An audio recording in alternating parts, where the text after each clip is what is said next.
Hello friends, जय हिंद। स्वागत है आप सभी का पीमैक्स क्लासेज की यूट्यूब चैनल पर। तो आज हम लोग पढ़ने चल रहे हैं name reaction of organic chemistry. तो ऑर्गेनिक केमिस्ट्री का सारा नेम रिएक्शन हम लोग करेंगे, लेकिन एक ही वीडियो में हम लोग सारा नेम रिएक्शन नहीं करेंगे। 11-11, 12-12 नेम रिएक्शन एक एक वीडियो में हम लोग करेंगे और 4 या 5 वीडियो में पूरा नेम रिएक्शन ऑर्गेनिक का वेल मेंटेन कवर हो जाएगा। तो आइए, जैसा कि नाम में आज जो सामने लिखा हुआ है दिख रहा है, इन सब अपक्रियाओं को आज हम लोगों को समझना है।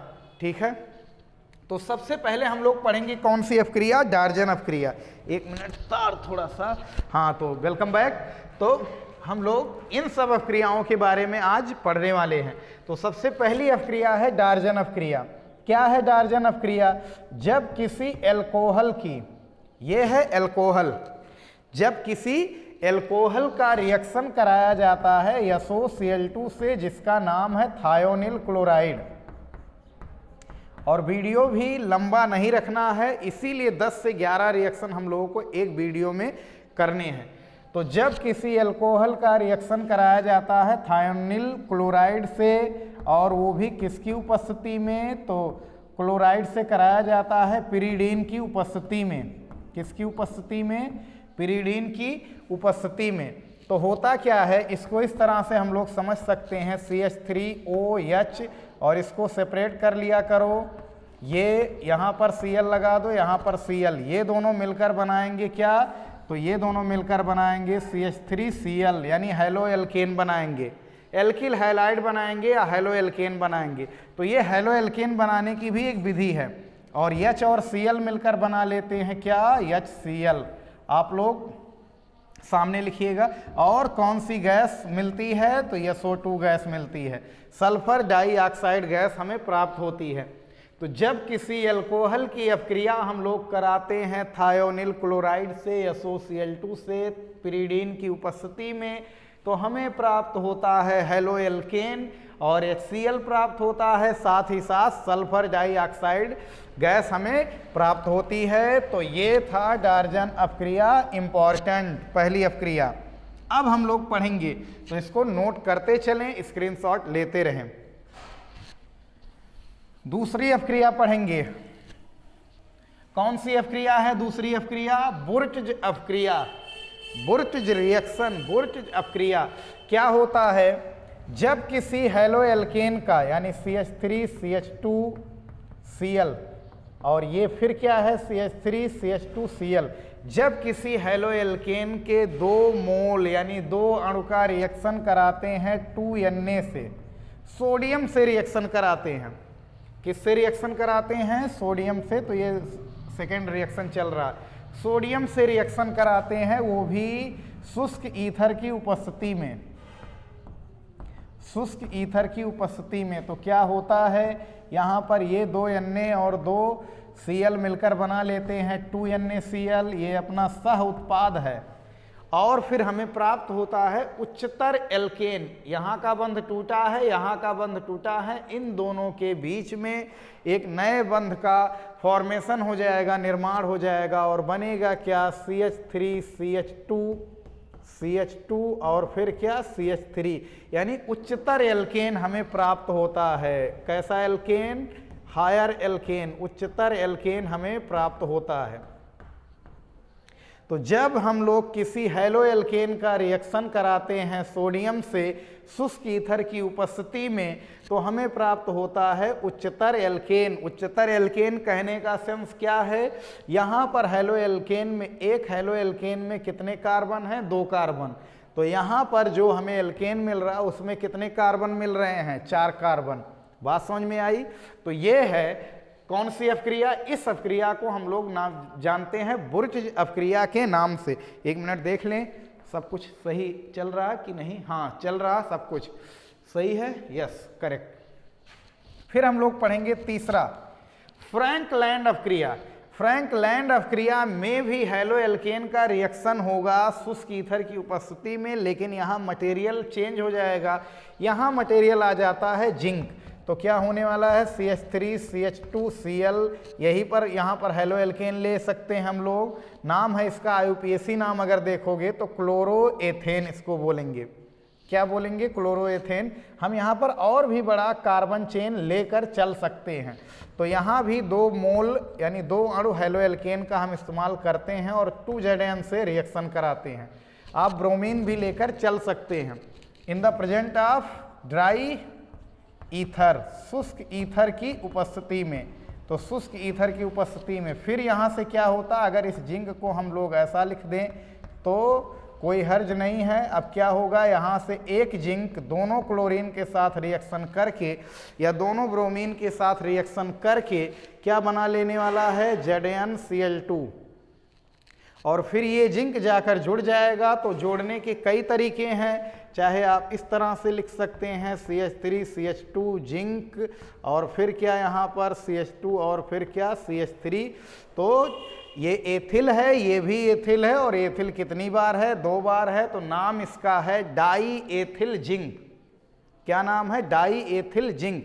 या इसी को ऐसा भी आप लोग लिख सकते हैं CH3CH2 का होल ट्वाइस इंटू ZN, या इसी चीज को ऐसा भी लिख सकते हैं C2H5 का होल ट्वाइस इंटू ZN।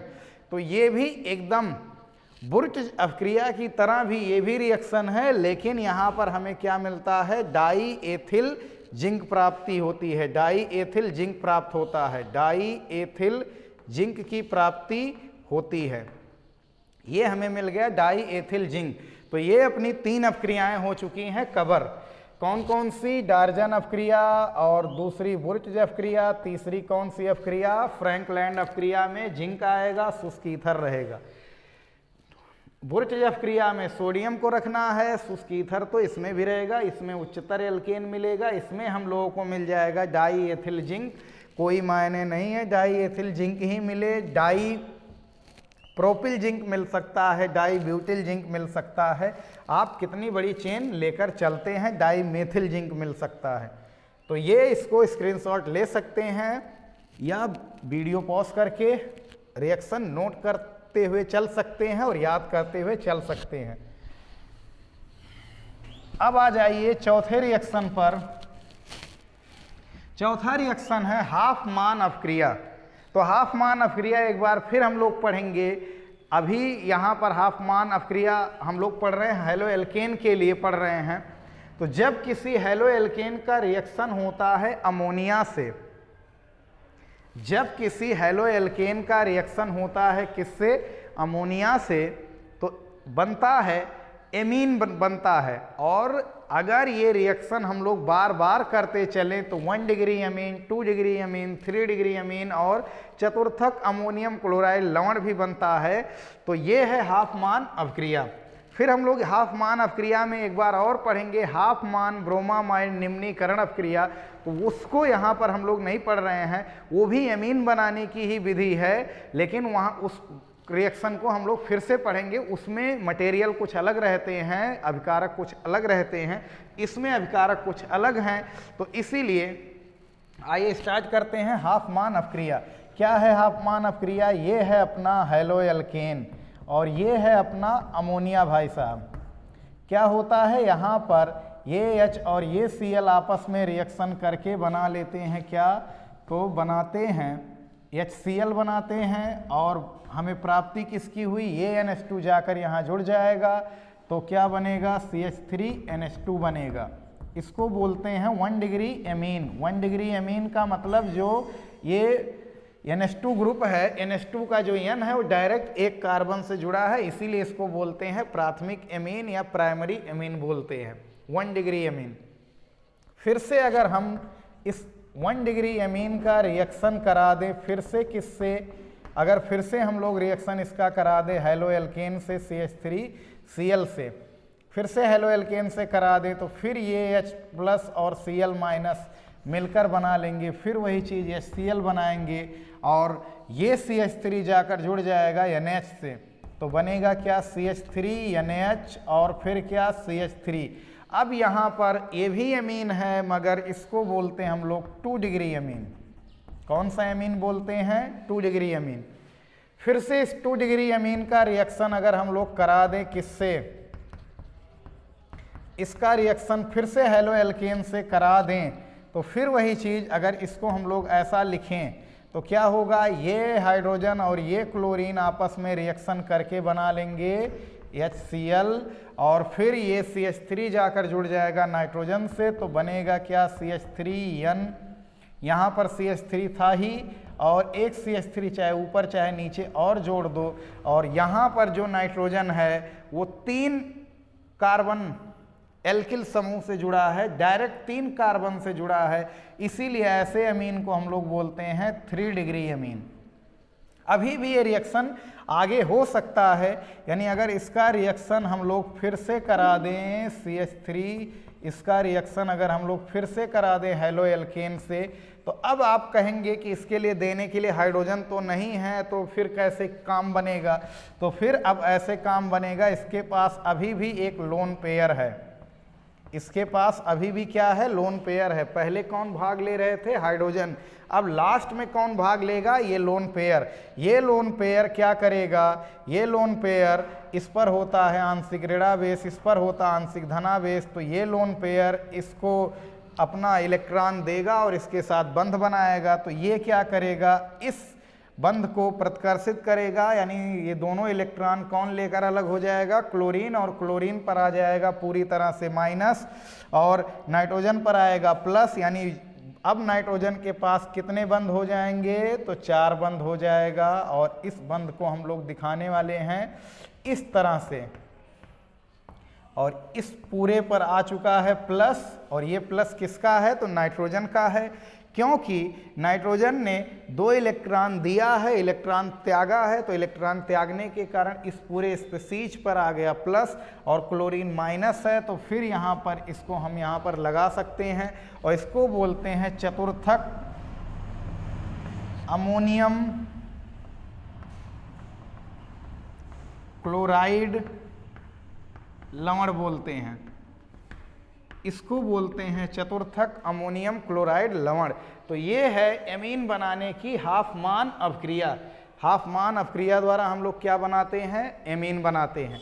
तो ये रिएक्शन आप लोग समझ सकते हैं, इसको नोट कर सकते हैं, बड़ा ही सरल रिएक्शन है, तो स्क्रीनशॉट ले सकते हैं या वीडियो पॉज करके नोट करते चलें। तो अब आइए नेक्स्ट रिएक्शन पर चलते हैं।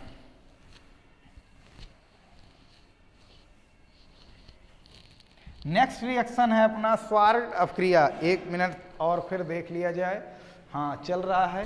स्वार्ट अपक्रिया 5वीं अपक्रिया है, स्वार्ट अपक्रिया।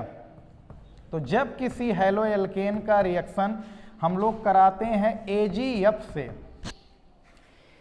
यानी सिल्वर फ्लोराइड से कराते हैं, जब किसी हेलो एल्केन की अपक्रिया कराते हैं सिल्वर फ्लोराइड से, और किसकी उपस्थिति में, एसीटोन की उपस्थिति में। एसीटोन मीन्स कीटोन, यानी CH3C double bond O CH3, इसके बारे में हम लोग पढ़ेंगे आगे, जब कीटोन वाला चैप्टर पढ़ेंगे। तो एसीटोन की उपस्थिति में जब रिएक्शन होता है तो ये Ag और Cl आपस में रिएक्शन करके बना लेते हैं AgCl, और फिर बचा हुआ क्या बन गया, CH3F बन गया, यानी फ्लोरो एल्किल फ्लोराइड बन गया।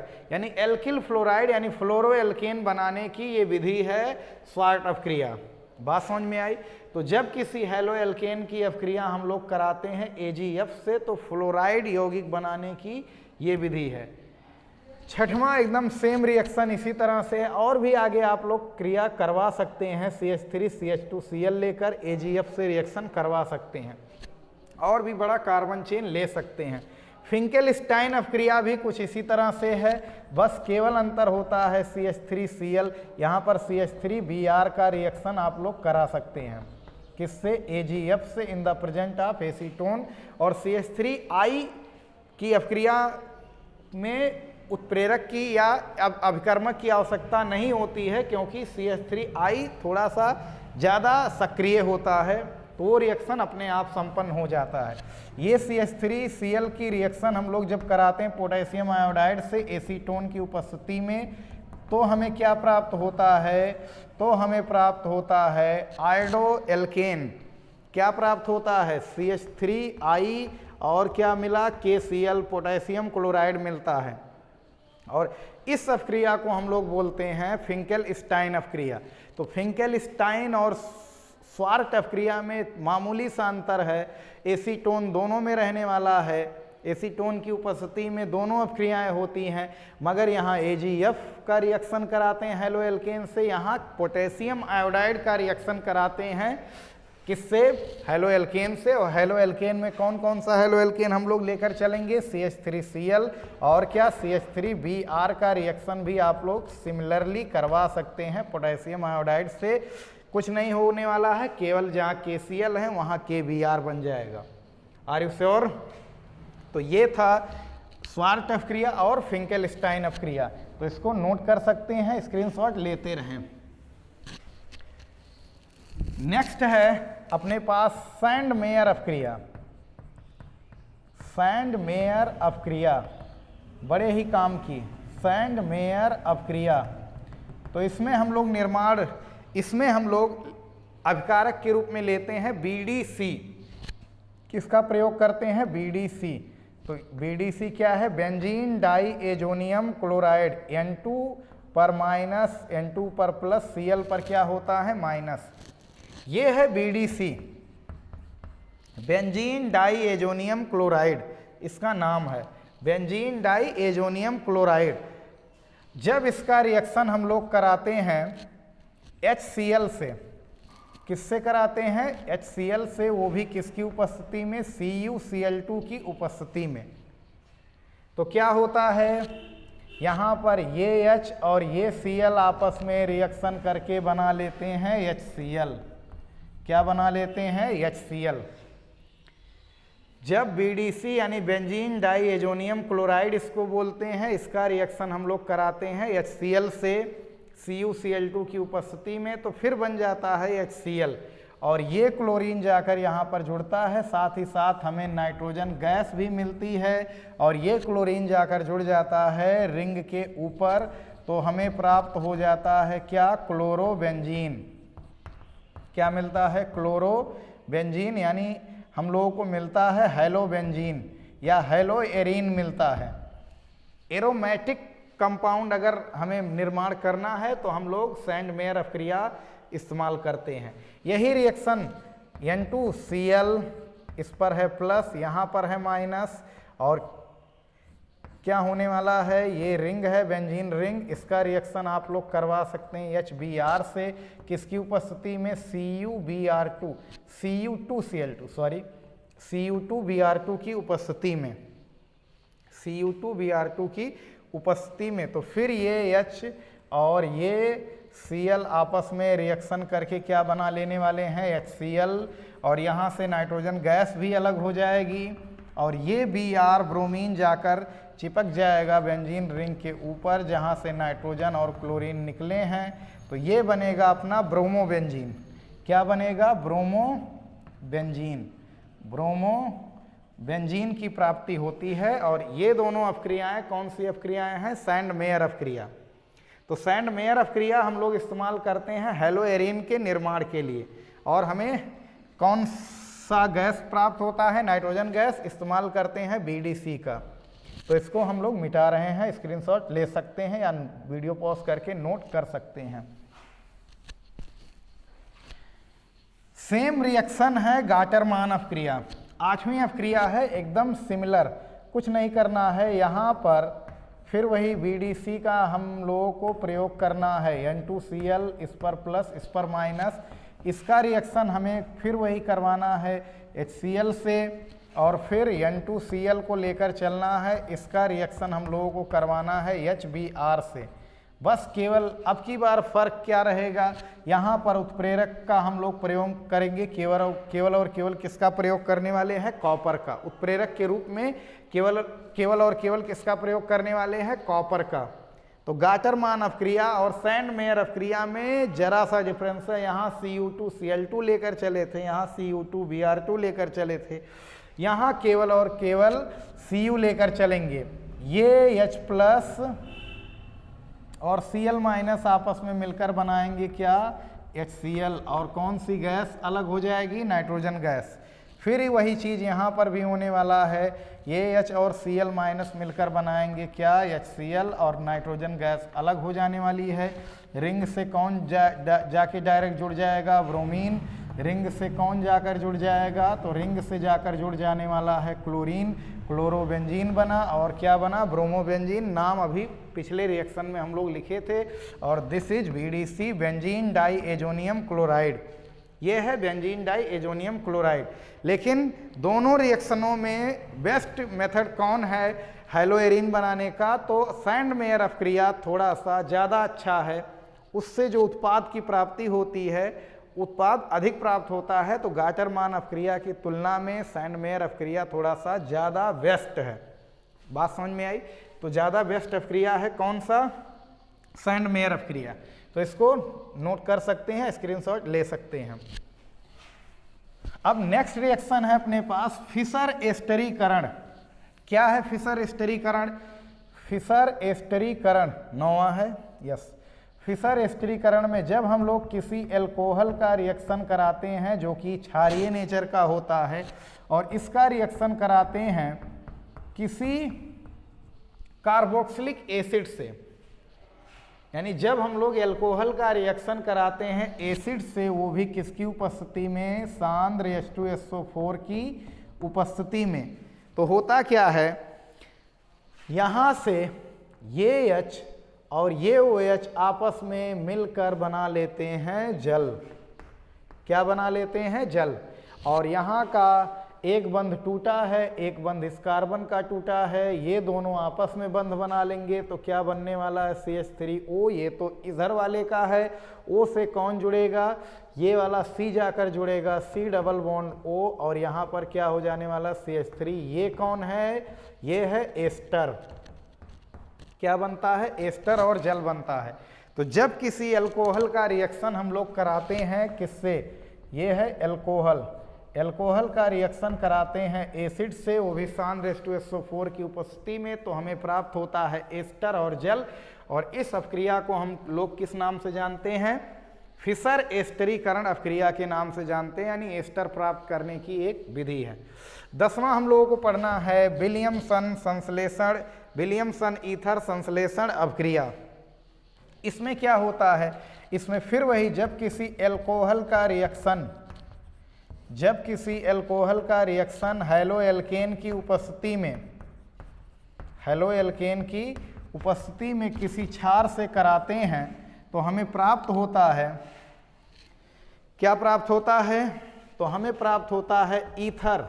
नाम में ही पता चल रहा है विलियमसन ईथर संश्लेषण, तो हमें प्राप्त होता है ईथर। और क्या प्राप्त होता है, तो हमें प्राप्त होता है लवण, और क्या, जल प्राप्त होता है। और इस अपक्रिया को हम लोग बोलते हैं विलियमसन ईथर संश्लेषण अपक्रिया। जैसे एग्जाम्पल के लिए समझ सकते हैं CH3OH ये अपना एल्कोहल है, CH3Cl ये अपना क्या है, हेलोएल्केन, और एक क्षार लेकर हम लोग चल रहे हैं NaOH। तो होगा क्या यहाँ पर होगा क्या, एक लवण हमें मिलेगा क्या, NaCl मिलने वाला है सबसे पहले। तो क्या मिल जाएगा हम लोगों को, NaCl मिल गया। यहाँ पर OH अलग हो गया, यहाँ से एक H और ये OH आपस में रिएक्शन करके क्या बना लेते हैं, जल बना लेते हैं। यहाँ का बंध टूटा है, यहाँ का बंध टूटा, ये आपस में जुड़ जाएंगे, यानी CH3O CH3 बनेगा। इसी तरह से आप लोग और बड़ा एल्कोहल और बड़ा हेलोएल्केन लेकर रिएक्शन करा सकते हैं। और ये कौन है, तो ये है ईथर। तो ये था विलियमसन ईथर संश्लेषण अपक्रिया। तो विलियमसन ईथर संश्लेषण अपक्रिया क्या है, जब किसी एल्कोहल का रिएक्शन हेलोएल्केन से और क्षार से कराते हैं तो ईथर, लवण और जल बनता है। इस अपक्रिया को हम लोग किस नाम से जानते हैं, विलियमसन ईथर संश्लेषण अपक्रिया। और ईथर बनाने की एक विधि भी है, ये बात समझ में, एस्टर बनाने की एक विधि है फिशर एस्टरीकरण। लास्ट में हम लोग चलते चलते पढ़ेंगे ल्यूकास अभिकर्मक, ल्यूकास रिएजेंट, ल्यूकास अभिकर्मक बड़ा ही इंपॉर्टेंट, मजेदार। क्या होता है, सांद्र HCl, सांद्र HCl प्लस निर्जल ZnCl2 के मिश्रण को क्या बोलते हैं? ल्यूकास अभिकर्मक। यही है ल्यूकास रिएजेंट। हम लोग क्या करेंगे? सांद्र HCl लेंगे और निर्जल ZnCl2 लेंगे, उनका मिश्रण तैयार करेंगे। वही मिश्रण किस अभिकर्मक के नाम से जाना जाता है? तो ल्यूकास अभिकर्मक के नाम से जाना जाता है। काम क्या है इसका? तो काम है 1 degree alcohol, 2 degree alcohol, 3 degree alcohol अगर हमें दे दिया जाए तो उसके परीक्षण के लिए इसका इस्तेमाल किया जाता है। सांद्र HCl निर्जल ZnCl2 के मिश्रण को बोलते हैं ल्यूकास अभिकर्मक। इसका काम क्या है? तो काम है 1 डिग्री, 2 डिग्री और 3 डिग्री एल्कोहल के परीक्षण के लिए इसका प्रयोग हम लोग करते हैं। कैसे करते हैं? सर्वप्रथम जो अज्ञात एल्कोहल है, जो भी अज्ञात एल्कोहल हम लोगों को दिया गया है, उस अज्ञात एल्कोहल को हम लोग किस में मिलाएंगे? मतलब अज्ञात एल्कोहल में हम लोग मिलाएंगे ल्यूकास अभिकर्मक, ल्यूकास रिएजेंट मिलाएंगे और उसको हिलाएंगे। अज्ञात एल्कोहल में ल्यूकास रिएजेंट मिलाकर मिश्रण को हिलाते हैं। अब इसमें कंक्लूजन निकलता है, अगर वो मिश्रण, और यहाँ पर एक चीज़ और पहले, तब फिर मिश्रण के बारे में आगे बढ़ते हैं। अज्ञात एल्कोहल में ल्यूकास अभिकर्मक, ल्यूकास रिएजेंट जब डालकर हिलाते हैं तो बनता है हेलो एल्केन बनता है। क्या बनता है? हेलो एल्केन बनता है, जो धुंधलापन उत्पन्न करता है। और इसी धुंधलेपन के आधार पर ही हम लोग परीक्षण कर लेते हैं कि जो दिया गया एल्कोहल है हम लोगों को वो 1 डिग्री है, 2 डिग्री है या 3 डिग्री है। अगर धुंधलापन तुरंत हो रहा है, अगर धुंधलापन इमीडिएटली हो रहा है, तुरंत हो रहा है, जैसे ही इसको मिलाकर हिलाया गया तुरंत धुंधलापन देखने को मिला, तो अगर धुंधलापन तुरंत हो रहा है तो वो 3 डिग्री एल्कोहल है। कौन सा एल्कोहल है? 3 डिग्री एल्कोहल है, तृतीयक यानी टर्शियरी एल्कोहल है। अगर धुंधलापन 5 मिनट बाद हो, कितना? 5 मिनट बाद लगभग देखने को मिल रहा हो, धुंधलापन लगभग 5 मिनट के बाद देखने को मिल रहा है, तो वो है 2 डिग्री एल्कोहल। कौन सा एल्कोहल? 2 degree alcohol. एक बार देख लें दिख रहा है या नहीं, 1 मिनट। तो इसको हम लोग यहाँ लिख रहे हैं, सुनिएगा आप लोग। अगर धुंधलापन कितने मिनट बाद? धुंधलापन अगर 5 मिनट बाद देखने को मिल रहा है तो वो कौन सा एल्कोहल है? वो 2 डिग्री एल्कोहल है। कौन सा एल्कोहल? 2 degree alcohol. और अगर धुंधलापन हो ही नहीं रहा है, यानी मिश्रण को गर्म करना पड़े, अज्ञात एल्कोहल और ल्यूकास अभिकर्मक को मिलाने पर 5 मिनट, 8 मिनट, 10 मिनट तक भी धुंधलापन नहीं हुआ और गर्म करने पर धुंधलापन हो, तो वो है 1 डिग्री एल्कोहल। कौन सा एल्कोहल? 1 degree alcohol. तो ये था नेम रिएक्शन की पहली सीरीज। तो इसमें आप लोग दोहरा सकते हैं। फिर इसी तरह से हम लोग पढ़ने वाले हैं पूरा 5 वीडियो में पूरी तरह से जितने भी अभिकर्मक हैं, जितनी भी नेम रिएक्शन है, वेल मेंटेन कवर करने वाले हैं। रिवीजन के लिए इसी तरह से आप लोग तैयार रहिए। मिलते हैं नेक्स्ट वीडियो में। All the very best.